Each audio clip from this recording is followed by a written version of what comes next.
Hello there. This is an astrological forecast for Capricorn for December 2009. And this also applies if you have a Capricorn ascendant. So you Capricorns, you early Capricorns, happy birthday to you. I hope it's a really great year ahead for you. I know many of you have been affected, particularly you early Capricorns, by the ingress of Pluto into Capricorn, and I know many of you are really having to go deeply inside of yourselves to find great resources of strength. And boy, you do have a lot of strength, you Capricorns, but I do know you're having to delve deeper than you've ever had to do before. Now, let's look at what's in store for you this month. So for the first 2-3 weeks of the month, we've got Sun, Venus and Mercury in your 12th house. So it's important that you think about this last year. You think about what you've achieved, what's gone on, the successes, the frustrations, and really assess it as clearly as you can and look at what it is that you're wanting for this next year. What is it you want to achieve? What is it you want to accomplish? I always use the words achieve and accomplish for my Capricorns because it's so important for you to feel as though you are accomplishing something and doing something that's useful and that's of value. And many of you are really great organisers, so it's really time to get organised, and while the Sun and Venus and Mercury are in that 12th house, take a little bit of time out, a little bit of meditative, quiet time, introverted time to really look at what it is that you want for yourself for this coming year when your birthday comes. So after about the 22nd of the month, many of you will be having birthdays, and this is when we've got 3 planets moving into your first house. And that's time really, Capricorns, to do something nice for you, to do something you enjoy. Mercury in Capricorn, at least until the 26th of the month, with the Mercury there, it's time to speak out, time to say and communicate things that you want, and also maybe time to learn things that you'd like to be learning, or maybe to be writing or involved in a project that really excites you, that's got some kind of a meaning or a purpose, because you do need purpose. And with the Sun there, it's time to do something nice for yourself. The Venus there, maybe have a makeover, have a massage, just do something that really gives you, Capricorn, pleasure.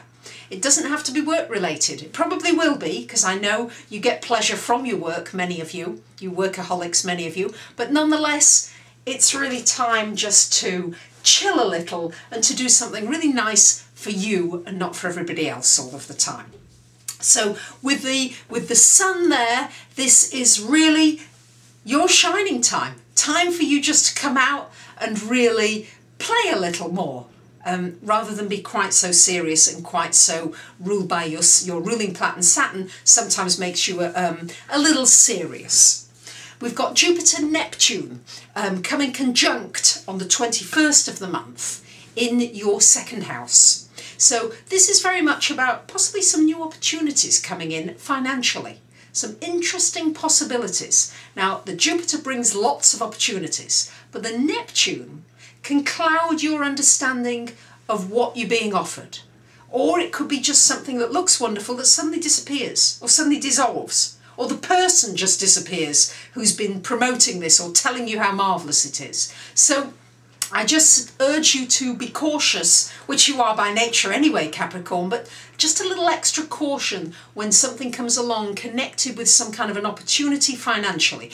Just make sure you check it out really carefully and that you don't get somehow taken in by something that really just sounds excellent, and the Jupiter will make it sound very interesting potentially.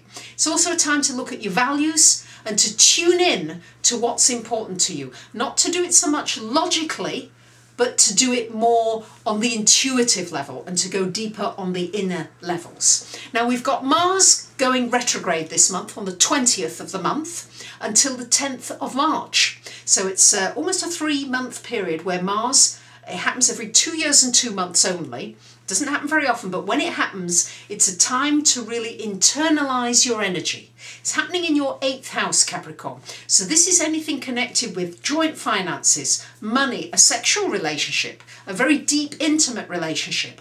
It's looking at the possible areas that you feel frustrated in, where you feel maybe you're not being assertive enough, Maybe you need to be more assertive, and it's looking at these areas where you may feel in your life that you feel impotent, that you feel maybe people are taking advantage of you, and looking at ways in which you need to empower yourself so that you feel stronger in your life. And this is particularly connected with your finances and your joint finances, and creating some getting away from certain frustrations in this area.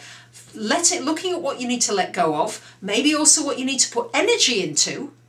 And then after the 20th of the month, really internalising that and plotting a course of action in which you can start to feel more empowered, so that when it goes direct, you don't take the action until after the 10th of March. So this is a real period for internalising your energy, for not going out there too much and then feeling frustrated, because when Mars is retrograde, if you're pushing things too much, there's a tendency to feel frustrated and annoyed because things don't move forward fast enough. You can move forward nicely until the 20th of the month and then kick back a little. So there you have it, my Capricorns. I wish you a really happy birthday and a very happy, healthy and prosperous new year ahead. It is birthday time, so do take some time out to do something that you really love and enjoy. And for those of you that you would like your own personal reading, here's my website for you. You may want to have your own reading, or you may want to get a reading for somebody that you love. For those of you that write all those nice comments, I do thank you. I do appreciate that greatly. And I thank you for listening, and I'll be back with some more predictions in the new year. Bye for now.